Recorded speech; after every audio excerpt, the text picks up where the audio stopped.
स्वागत है, आप सभी का स्वागत है।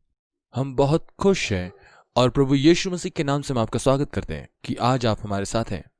आज जब हम परमेश्वर के वचन में जाएंगे, मेरे साथ निकालेंगे हबक्कुक पहला अध्याय पहला वचन। भारी वचन जिसको हबक्कुक नबी ने दर्शन में पाया।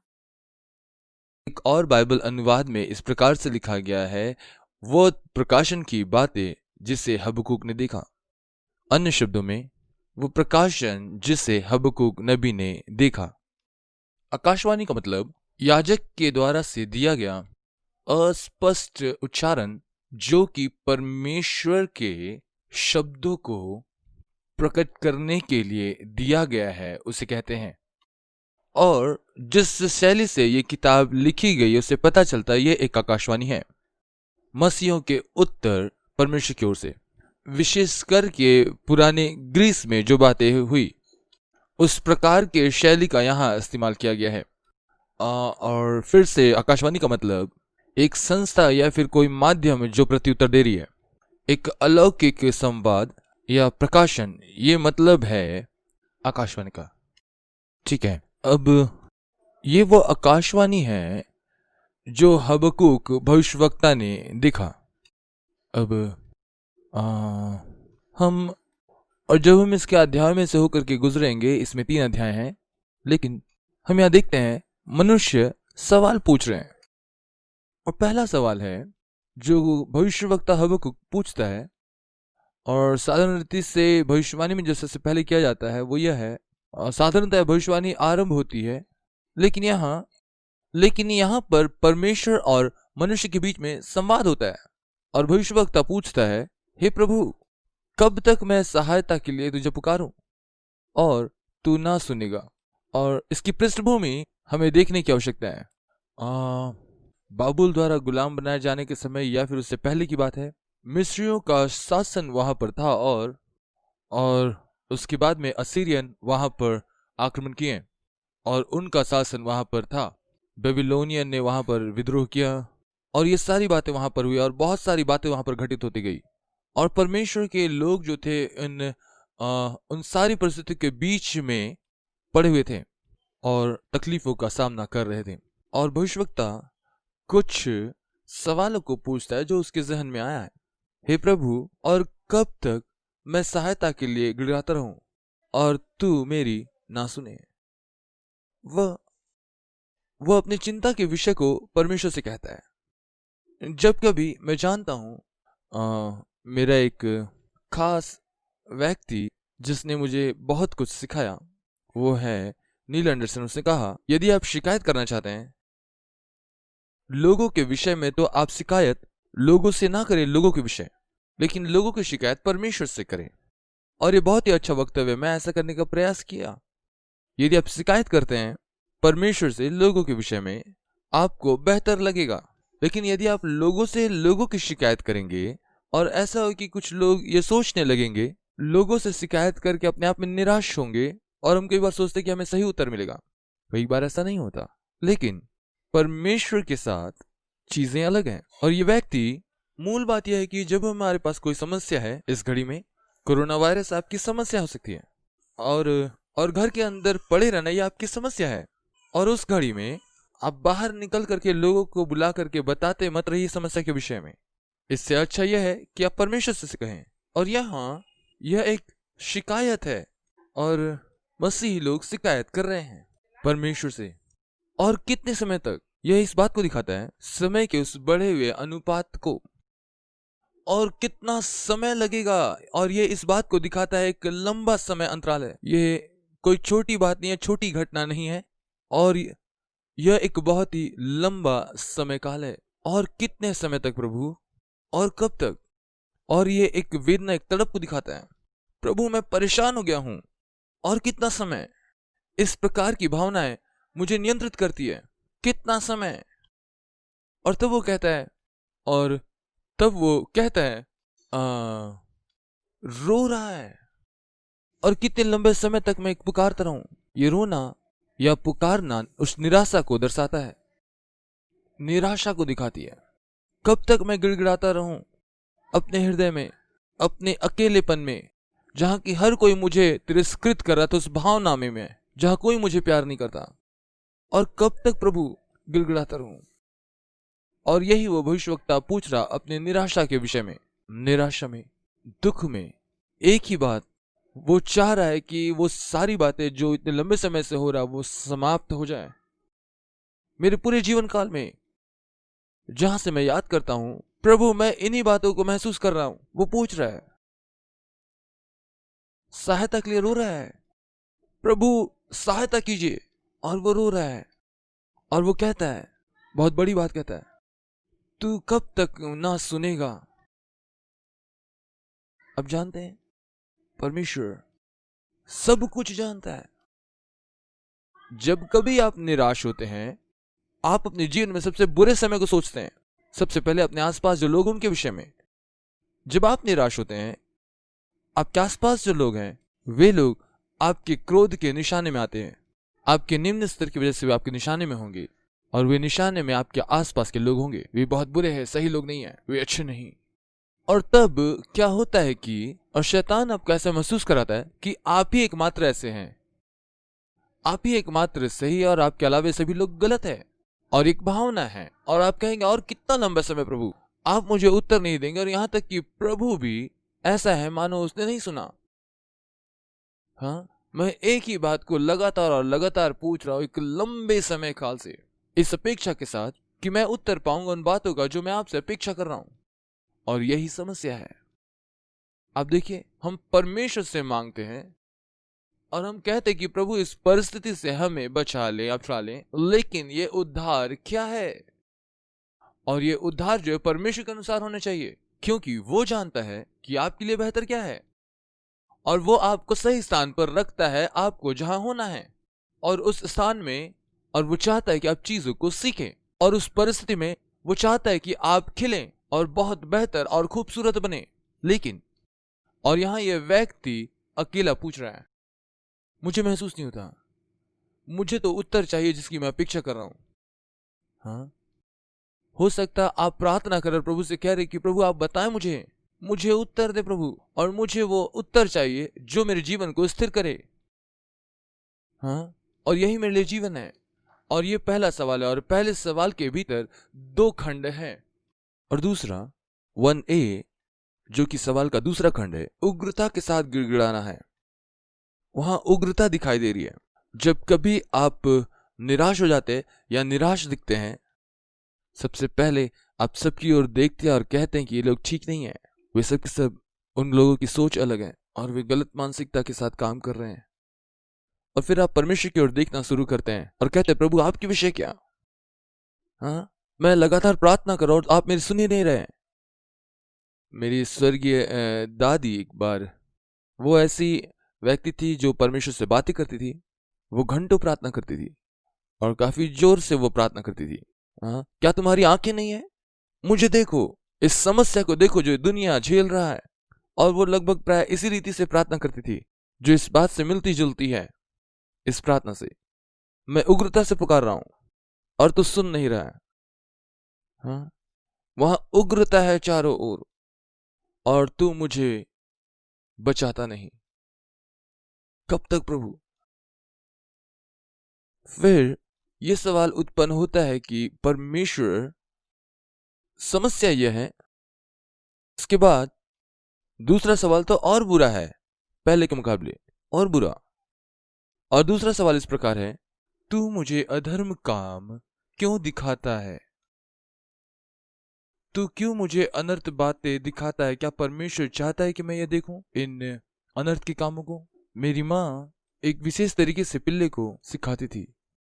हमेशा इसे मैं याद करता हूं अपने बचपन से ही। जब मैं 1 साल का था तब से ही।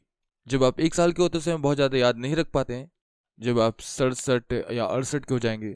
मैं अभी 69 का हूँ। सब लोग मुझको अजीब से घूर रहे हैं। जी हाँ, मैं 69 वर्ष का हूँ। और इस 69 वर्ष में एक समय 1 साल का था और अब 69 वर्ष के हो गए। एग्जैक्ट याद तो नहीं कि क्या कुछ हुआ, लेकिन मेरे पास तस्वीर है। और मैंने तस्वीर में देखा, मेरे पहले जन्मदिन पर मेरे घर पर एक कुत्ता था और उस तस्वीर में मेरे बगल है और बगल में एक स्टूल था, एक रोजवुड का स्टूल था, काफी ऊंचा था, और उस स्टूल के ऊपर मेरे पिता ने एक केक रखा था और वहां पर एक मोमबत्ती थी, और वे लोग मुझे एक लड़की के समान वस्त्र पहना रखे थे। कितनी शर्मनाक तस्वीर। हाँ, नहीं, उन्होंने मेरे बाल नहीं काटे थे, वे पूरे बढ़े हुए थे, और मेरे सर पर बहुत से बाल थे। आप इस घड़ी यकीन नहीं करेंगे, लेकिन उस समय मेरे सर पर काफ़ी बाल थे, और आज के दिन ज़रूर वो बाल चले गए, लेकिन उन दिनों में मेरे सर पर काफ़ी बाल हुआ करते थे, और एक लड़की के समान बाल बड़े थे। और उन्होंने मेरी तस्वीर ली थी, और उसके बाद से मुझ तक लगा। ये उनका पारिवारिक संस्कृति था। और जब भी कि वो जानते थे कि हम मसीह हो गए हैं, मेरी दादी वो भी मसीह हो गई थी, लेकिन इसके बावजूद भी वो पहली बार मेरे सर के बाल छिलाए गए थे, और वो 1 साल की उम्र में, और वो जन्मदिन मनाने की सारी तैयारी कर चुकी थी, और उस दिन मेरे बाल काटने के लिए थे, और वो मेरे लिए खुशी का दिन नहीं था, और मैं इसमें निश्चित था। लेकिन और उन्होंने बाल कटवा दिए, और एक सिनेमा जिसके बारे में मैं कुछ नहीं जानता था, मैं तो 1 साल का था, और वो जो कुत्ता था वो लगभग 3-4 साल का था, वहां पर वो खड़ा था और उसके मुंह में छड़ी फंसी थी, और मेरे पिताजी हमेशा कुत्तों को प्रशिक्षण देते थे, और उसे वो ऐसा मांगना सिखाते थे, और उन्होंने मुझे भी सिखाया। मुझे मालूम है कुत्तों को कैसे प्रशिक्षण देना है बचपन से ही। इसलिए ये कुत्ते, और ये कुत्ता, मेरी माँ ने उस कुत्ते को सिखाया था, इसलिए वो कुत्ता हर जगह पेशाब कर देता था, और घर के भीतर ही घर गंदा करता था। मेरी माँ ने क्या किया उसके साथ, और उन्होंने उसके सर से उस कुत्ते के पिल्ले को पकड़ लिया, और उसके नाक को उसके पेशाब पर रगड़ने शुरू की, उस जमीन पर, और वैसे दबा के उसे रगड़ने लगी। 2-3 बार ऐसा करने के बाद, तब इसके बाद वो कुत्ता जो है घर के भीतर गंदा नहीं करेगा, हो गया। लेकिन यहाँ पर मैं हमेशा याद करता हूँ जब कभी इसे पढ़ता हूँ, तू क्यों चाहता है कि मैं अनर्थ बात देखूं? ये तो कुत्ते के समान है, जिसे मेरी माँ पकड़ के रगड़ती थी उसके खुद के गलत कामों में।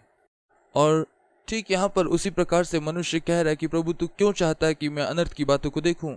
क्या परमेश्वर चाहता है कि आप अनर्थ बात देखो? जब परमेश्वर ने सृष्टि की, और पिछले सप्ताह मैंने सृष्टि के विषय आपको बताया, जब परमेश्वर ने सृष्टि की सब बेहतर थी, सब कुछ जो उसने बनाया वो अच्छा था। ये तो पाप था जिसने बिगाड़ा, ये तो शैतान था जिसने इस पृथ्वी को बर्बाद कर दिया, श्राप पृथ्वी पर आई, और अब तो मुझे अनर्थ की बातों को दिखाता है। जी हाँ, परमेश्वर अनर्थ की बातों को दिखाने के लिए रुचि नहीं रखता, हाँ, लेकिन उसने परमेश्वर के प्रति गलत दृष्टिकोण अपनाया।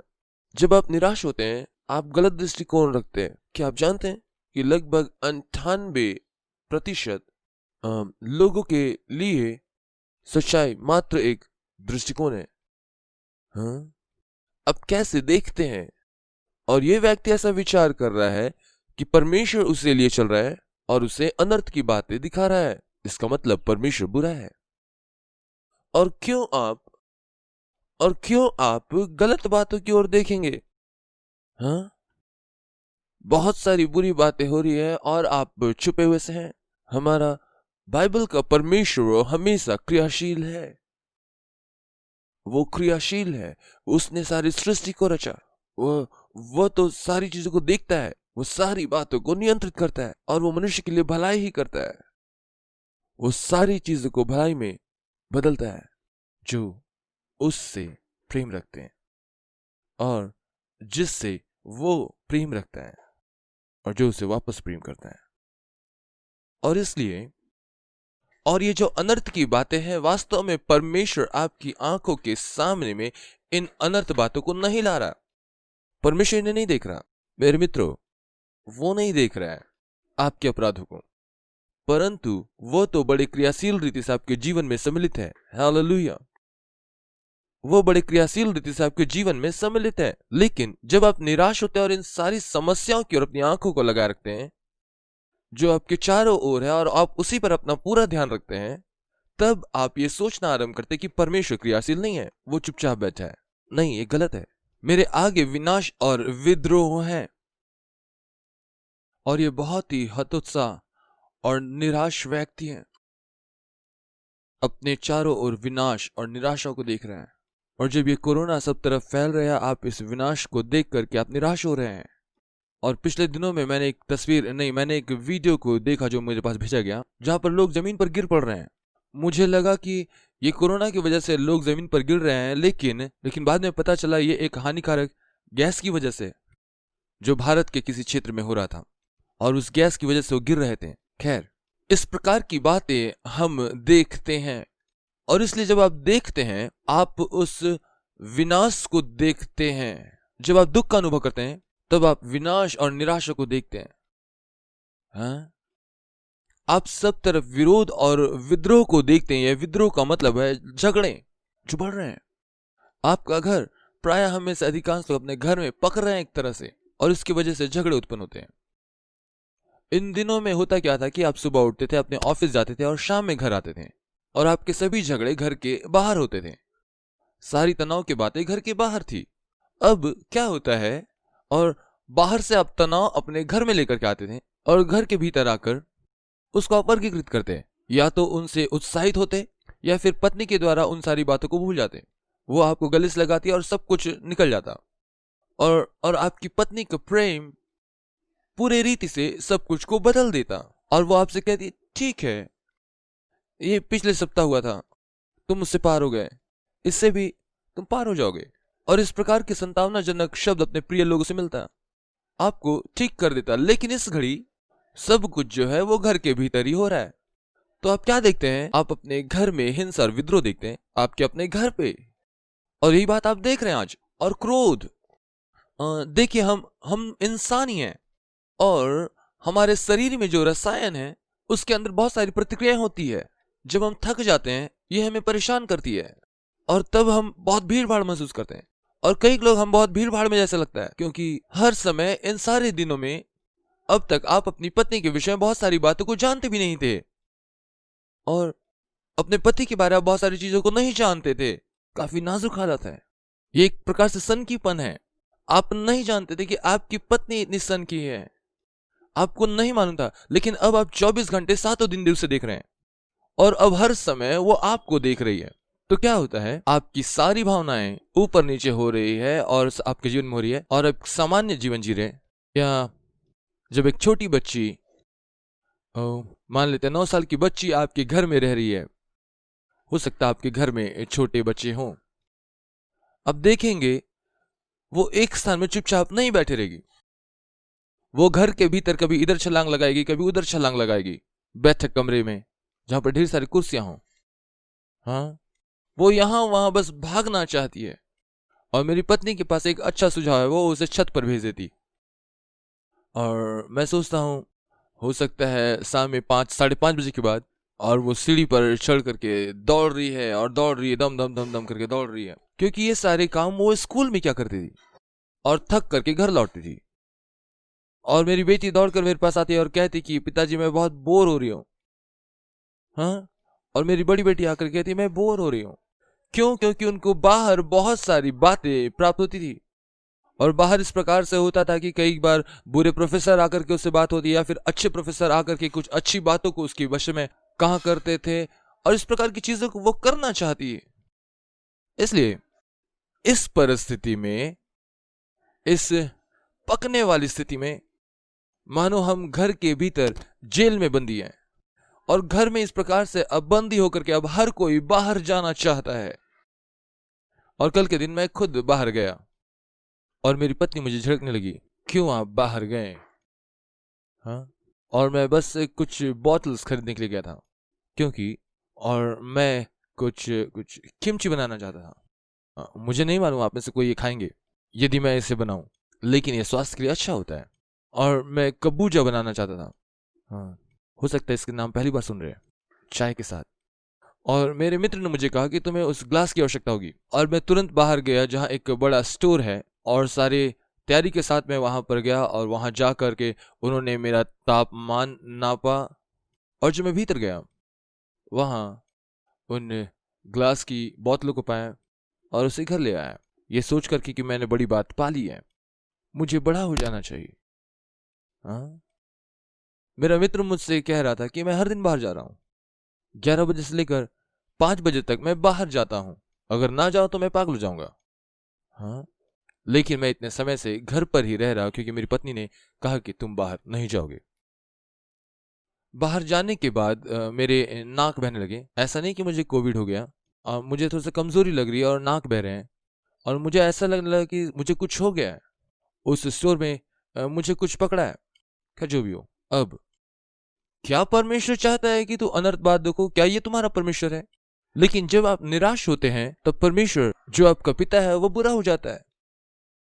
क्या आपकी माँ बहुत बुरी है? क्या आपकी बहन बहुत बुरी है? क्या आपके मित्र बहुत बुरे हैं? नहीं, वे लोग बुरे नहीं हैं। वे आपसे प्यार करते हैं। लेकिन क्या होता है, लेकिन अचानक आप ऐसा महसूस करने लगते हैं अपने जीवन में, और जब आप अकेले में रहने लगते हैं आप अचानक ऐसा महसूस करते हैं और आपको अनर्थ बातें दिखाई देना आरंभ करती है, क्योंकि ये तो गिरी हुई दुनिया है। उसने अनर्थ देखा। ऐसा है मानो परमेश्वर मेरे सामने लूटपाट और उपद्रव होते रहते हैं, झगड़े और विवाद बढ़ता जाता है, इसलिए व्यवस्था ढीली हो गई है। क्या आप ये कल्पना कर सकते हैं? व्यवस्था ढीली हो गई जैसे उसमें कोई जान ही नहीं। व्यवस्था में अब जान रह ही नहीं गई, और ये जाना हुआ तथ्य है। व्यवस्था तो व्यवस्था है, उसमें कोई जीवन नहीं है। यह तो स्थिर है। व्यवस्था तो स्थिर है, इसकी घोषणा की जाती है, दोष है या निर्दोष है, और इसमें कोई जीवन नहीं है। ये एक वक्तव्य है। ये तो शब्दों को एक साथ रखा गया है, किस रीति से व्यवहार करना और कैसा व्यवहार नहीं करना, गलत व्यवहार का क्या परिणाम है और अच्छे व्यवहार का क्या परिणाम है। ये व्यवस्था है, और व्यवस्था ढीली पड़ गई है। ये व्यवस्था पर देख रहे, आप कल्पना कीजिए, व्यवस्था ये ढीली पड़ गई है, अब इधर उधर हिल नहीं सकती, अपने कर्तव्य को पूरा नहीं कर सकता, और न्याय अब स्थिर नहीं रहा। हाँ, मानो सब कुछ अब बुरा ही दिखाई दे रहा है। संसार में कोई न्याय नहीं रह गया। हाँ, दुष्ट लोग धर्मी को घेर लेते हैं, हर कोई, और जब आप सोचते हैं हर कोई बुरा हो चुका है, घिनौना, संक्रमित हो चुका है, सो न्याय का खून हो रहा है, न्याय का कत्ल हो रहा है। न्याय का कत्ल हो रहा है। क्या आप ये महसूस कर रहे हैं? तू मुझे अनर्थ काम क्यों दिखाता है? तू क्यों उत्पात देखता रहता है? मेरे सामने लूटपाट और उपद्रव होते रहते हैं, जबकि न्याय ढीली पड़ गई है। अब यह न्याय कभी प्रकट नहीं होता, कभी नहीं, कभी नहीं, कभी नहीं न्याय प्रकट होता है। एक बार मेरे परिवार के लोग मुझसे बार बार कहते हैं, तुम हमेशा, तुम कभी नहीं कर सकते। और जब कभी ऐसा कहते, ये तकलीफ देती है, ये आपको तकलीफ देती है। आप कल्पना कीजिए, आप परमेश्वर को दुख देते हैं। कभी नहीं, ये कभी नहीं नहीं है। खुशी के समय थे, आप जानते हैं आपकी मां आपसे प्रेम करती है, आप जानते हैं आपके पिता आपसे प्रेम करते हैं, लेकिन तुम मुझसे कभी प्यार नहीं करता। क्यों? क्योंकि आप उस समय ऐसा महसूस करते हैं, और वह हताशा कभी नहीं में बदल कर आता है। और मेरी छोटी बेटी कहती है, मैं कभी आपसे बात नहीं करूंगी। हाँ, क्योंकि वो मुझसे नाराज हो जाती है। लेकिन 5 मिनट के बाद में वो इन सारी बातों को भूल जाएगी और आकर के मुझे गले लिपटेगी। हाँ, ये बहुत खूबसूरत और मुझे बहुत अच्छा लगता है। लेकिन जीवन आगे बढ़ता जाता है, और आप बस उसके साथ बढ़ना है। अब जो उत्तर है परमेश्वर के पास से आता है, और ये एक सही सवाल था। हमारा परमेश्वर उत्तर देता है। अब ये जो व्यक्ति है बहुत ही निराश हो गया है अपने आप से।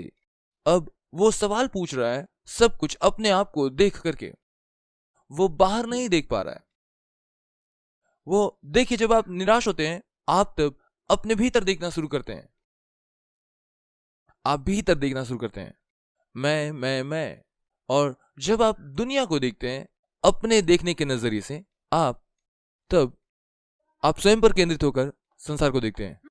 इसलिए देखिए, जब अपने हाथ आप आगे करते हैं, आप जानते हैं, और जब आप स्क्रीन में देखते हैं तो क्या होता है कि, और मैं स्क्रीन को ही महसूस करता हूं जैसे मेरा हाथ बाहर है और मेरी उंगली स्क्रीन से लगी है, और मैं उसे देख सकता हूं क्योंकि, और ये धुंधला हो जाता है, और वो जो है फोकस में आ जाती है। और यही बात होती है हमारे दृष्टिकोण में, ये सब उलझ जाता है, और उसके बाद इन शब्दों का इस्तेमाल चालू होता है। कि हमेशा, कभी नहीं, मैं आपसे कभी नहीं बात करूंगा, मैं इस जगह से बाहर निकल जा रहा हूं, मैं कभी वापस नहीं आऊंगा, ये सब निराशा के शब्द हैं। क्योंकि आप उन चीजों के पीछे जा रहे हैं जो कि गलत है।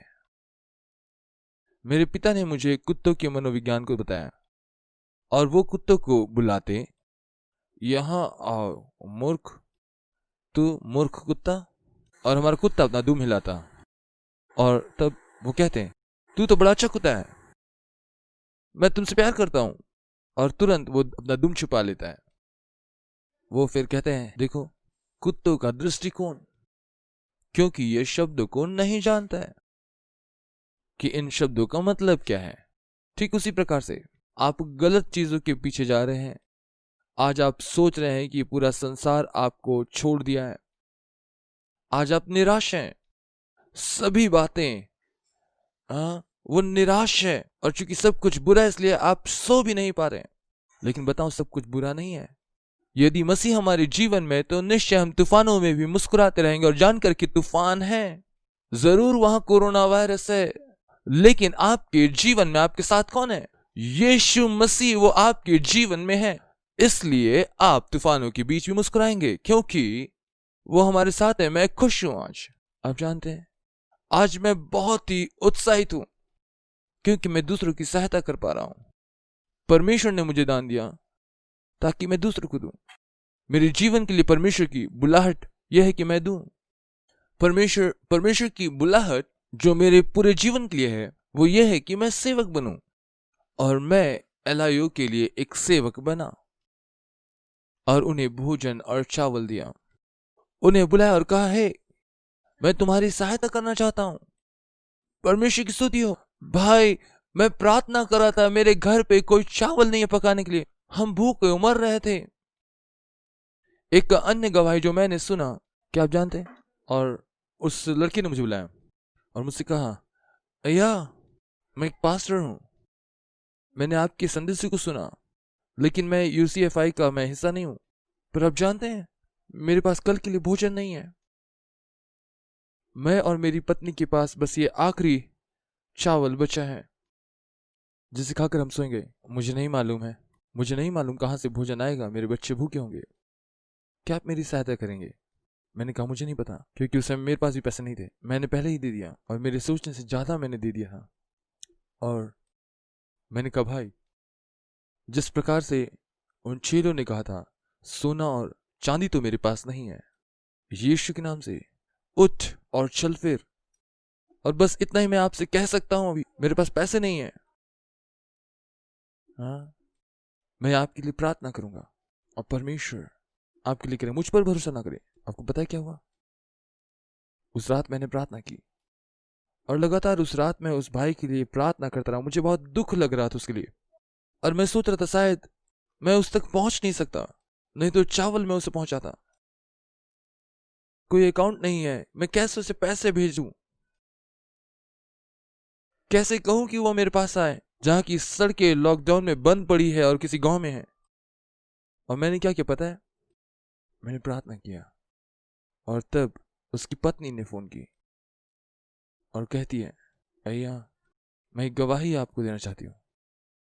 अगले दिन किसी ने हमें फोन किया, और उस व्यक्ति को हम बेहतर रीति से नहीं जानते हैं। उन्होंने फोन किया और कहा, मेरे घर आओ, 10 किलो चावल है मेरे पास में, इसे आप घर लेकर के जाएं। हालेलुया! और मैं बहुत ही उत्साहित हो गया। आप जानते हैं, परमेश्वर चाहता है कि मैं दूं, सिर्फ ये नहीं कि मैं अपने हाथों से या फिर अपने जेब से दूं, लेकिन प्रार्थना से भी मैं दूं। हालेलुया! और मैं बहुत उत्साहित और उत्तेजित हो गया, क्योंकि ये कोरोना वायरस किसी भी रीति से मुझको निराशा में नहीं ला पाया। हो सकता है मेरे अंदर कुछ चिन्ह ऐसे हैं कि जैसे लगता है कि मैं पक गया हूं, लेकिन मैं कहता हूं हालेलुया, मैं कहता हूं हालेलुया। मैं अकेले में भी रह करके कह सकता हूं हालेलुया, क्योंकि मैं लोगों की सेवा कर रहा हूं, और आपको ये मौका दिया गया है। इसलिए नहीं कि आप बैठे रहें और बस अपने समय को गंवाएं, वरन परमेश्वर ये कह रहा है। ये व्यक्ति जो हबक्कूक नबी की किताब में है, वो लगातार मेरी ओर देख के कह रहा है, प्रभु ये हो रहा है, प्रभु वो हो रहा है। तो प्रभु कहते हैं, हबक्कूक उसका 1:5 में मेरी बेटी से पढ़ेगी। हबक्कूक 1:5। जाति जाति की ओर चित लगाकर देखो और बहुत ही चकित हो। चारों ओर देखो और उन अन्य जातियों को चित्त लगाकर देखो और बहुत ही चकित हो। और तुम देख रहे हो उस पते की ओर जो तुम्हारे घर का है।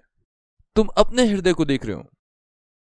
तुम सिर्फ अपने आप को देख रहे हो और अपने आप को देखकर दुखी हो रहे हो। और शैतान आकर आपके कानों में कुछ फुसफुसाता है और वो कहता है तुम असफल हो, तुम्हारे साथ हमेशा बुरा हो रहा है। लेकिन मैं आपको एक बात बताता हूं, अपने चारों ओर देखिए, अपने चारों ओर, अपने अगल बगल बहुत ध्यान पूर्वक देखिए। परमेश्वर मनुष्य से बहुत ध्यान से बर्ताव करता है और वह पूरे संपूर्णता के साथ व्यवहार करता है। इसलिए वो कहता है पूरे संसार को देखो, वो कहता है जातियों को देखो, राष्ट्रों को देखो। आप सिर्फ अपने राष्ट्र को देख करके कह रहे हैं प्रभु हम तकलीफ में हैं। आप अमेरिका को देखा, अमेरिका से गलत तकलीफ में है। आप रसिया को देखिए, रसिया में तकलीफ हो सकती है, लोग नहीं जानते। आज चाइना को देखिए, चाइना में तकलीफ हो सकती है। आज हो सकता है हम नहीं जानते उन राष्ट्रों के विषय। सभी राष्ट्र तकलीफ में हैं इस कोरोना की वजह से। अब ये भारतवर्ष में एक समस्या बन गया है। किसी ने मुझे बताया, जो सिम डॉक्टर हैं, उन्होंने बताया कि कोरोना ने अपना स्वरूप बदला है और बहुत सारी अलग अलग चीजों का आक्रमण हो रहा है। सामान्य सर्दी जुकाम और फ्लू और इस प्रकार की बहुत सारी बातें हो रही हैं इन दिनों। और कई लोगों को तो ये मच्छर से होने वाली बीमारी, ये जो मलेरिया हो रही है, फाइलेरिया हो रहा है, ये सारी बीमारी आ रहे हैं। और इसके बीच में हम सोच रहे हैं अरे मुझे कोरोना वायरस हो गया।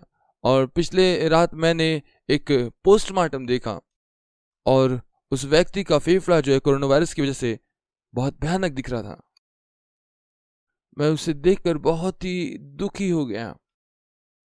देखो, लेकिन आप जानते हैं उन जातियों के मध्य उनको देखो। जब तक आप अपने घर पर ही नजर रखेंगे, आप वहीं पर ध्यान लगाए रखेंगे, आपको समस्या नहीं मिलेगी। कौन है वो व्यक्ति जो किसी भी परिस्थिति में उसको गलती नहीं समझ में आती? और मैं ऐसा करता हूं। एक महिला जिसे मैं जानता हूं, वो बहुत धनी महिला है और वो हमेशा मुझ में गलती ढूंढने का कोशिश करती है। मैं गरीब हूं, मैं सड़क पर आ जाऊंगा। उसके पास बहुत सा धन संपत्ति था, लेकिन उसने सब कुछ उड़ा दिया, ये सोचते हुए कि उसके पास कोई पैसा नहीं है। और ये महिला बहुत उदास है। सब कुछ उसके पास था, लेकिन वो हमेशा निराश रहती थी। उसे लगता था कि परमेश्वर ने उसे श्राप दिया है। वो सोचती थी कि वो दुष्ट है। वो सोचती थी, मैं परमेश्वर की क्षमा के विषय में बात करती थी और वो परमेश्वर की क्षमा को समझ नहीं पाती थी। मैं श्रापित होने की योग्य थी, मैं नरक चले जाऊंगी, कोई उम्मीद नहीं है मेरे जीवन में। इस तरह उसने जीवन जिया। और जब आप अपने आप को देखते हैं, वे ऐसा ही दिखाई देता है। इसलिए परमेश्वर आज उस दिन वो हबक्कूक से पूछता है, हे हबक्कूक, ठहर जा, अपने सवाल बंद कर और जातियों को देखो। और देखो, उनको देख करके चकित और अचंभित हो। उन्हें देख करके चकित और अचंभित हो। उन जातियों को देखो और मुझे उन जातियों के बीच में क्रियाशील देखो, संसार के सारे राष्ट्रों में। तब तुम्हारी समस्या कम और छोटी लगेगी। हाँ, क्योंकि मैं तुम्हारे दिनों में ऐसा काम करने पर हूं जिस पर तुम प्रतीति भी ना करोगे। क्या आप जानते हैं परमेश्वर हबक्कूक से कह रहा है, वो ऐसा सोच रहा है कि परमेश्वर के पास आंखें नहीं है और परमेश्वर उसकी प्रार्थनाओं को नहीं सुन रहा। और ये सूची, ये बहुत भयावह है। वो मुझे अनर्थ के कामों को दिखाता है। क्या कारण है कि तू उत्पात को देखता ही रहता है? व्यवस्था ढीली हो गई है, न्याय कभी प्रकट नहीं होता, दुष्ट लोग धर्मी को घेर लेते हैं, कोई न्याय नहीं। इसलिए न्याय का खून हो रहा है और यही उसका दृष्टिकोण है। उसका राष्ट्र उसके सामने है, उसकी परिस्थितियां उसके सामने है और उनके बीच परमेश्वर कहता है, व्याकरण के अनुसार से वर्तमान में लगातार होने वाली क्रिया है। यह वर्तमान में लगातार होने वाली क्रिया है, अर्थात यह सिर्फ वर्तमान नहीं, यह लगातार जारी है और वो कहता है जातियों को देखो और राष्ट्रों को देखो। कब? जब ये सारी गड़बड़ियां हैं, जब सब कुछ गलत चल रहा है, तुम देखो और चकित हो जाओ, क्योंकि मैं तुम्हारे दिनों में ऐसा काम करने जाता हूं। तुम्हारे दिनों में, इस समय भारतवर्ष में कोरोना का प्रकोप है, और यही बात परमेश्वर आज कहता है। और उन दिनों में परमेश्वर ने अब्राहम से, मेरा मतलब है हबक्कूक से, कहा कि मैं तुम्हारे दिनों में ऐसा काम करने पर हूं जिसकी तुम किसी रीति से प्रतीति ना करोगे।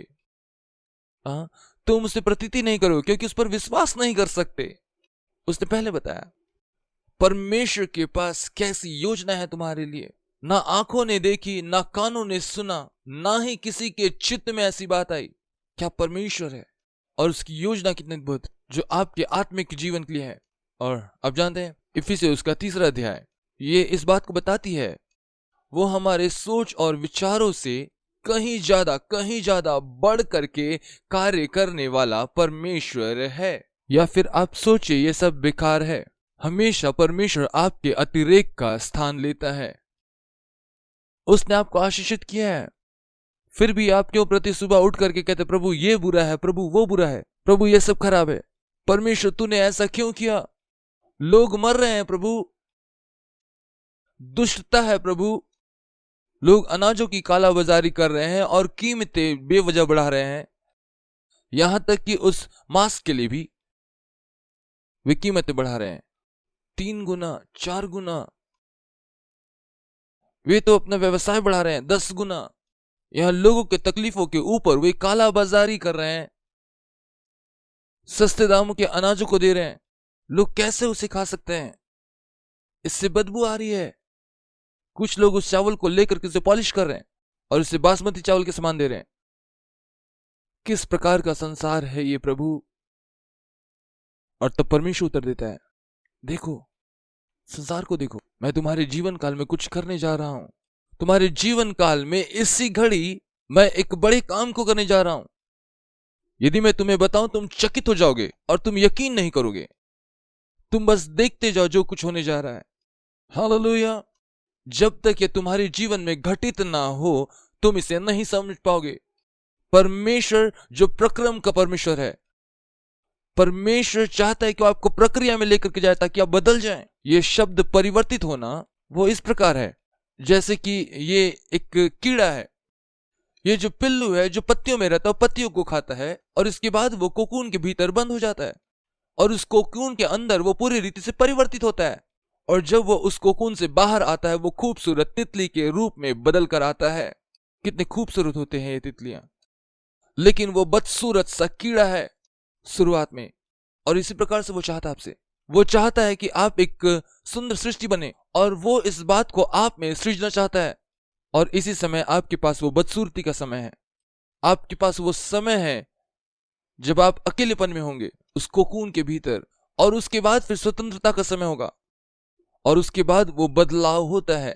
और परमेश्वर आपसे कहेगा आज कि मैं तुम्हारे दिनों में एक ऐसा काम करने जा रहा हूं जिसकी तुम प्रतीति भी नहीं करोगे। हाँ, आप एक बहुत ही खूबसूरत तितली बनने जा रहे हैं जिसे मैंने रचा। आज आप सोच रहे हो कि मुझे देखो मैं कितना बदसूरत हूं, मुझे देखो मैं किसी भी रीति से अच्छा नहीं दिखता, मुझको देखो कुछ तो गड़बड़ है और आपका जीवन सब बिगड़ जाता है। बहुत सारे लोग ये कहते हैं मैं ठीक हूं, सब कुछ ठीक ठाक चल रहा है। वास्तव में वो ठीक है और उसके बाद बहुत ऊंचे पे जाते हैं एक गैस बैलून के समान, और उसके बाद शैतान आकर के उसे पिन मार देता है। हाँ, वह जब आप इस बात को जानेंगे कि आप मसीह यीशु में कौन है, तब आप जानेंगे कि आप परमेश्वर के पुत्र हैं। आपके जीवन में एक उद्देश्य रखा गया है। हालेलुया। और जब मैं इस बात को अपने जीवन में महसूस करता हूं और मैं अपने उद्देश्य के लिए देखता हूं कि लोगों की सेवा करूं और लोगों की, और तब आप आनंदित हो जाते हैं और तब आप बहुत आनंदित होते हैं और सब लोगों से ऊंचे पर होते हैं। आप परमेश्वर के साथ में आनंदित होते हैं और उन बातों को देखते हैं जो परमेश्वर देखता है।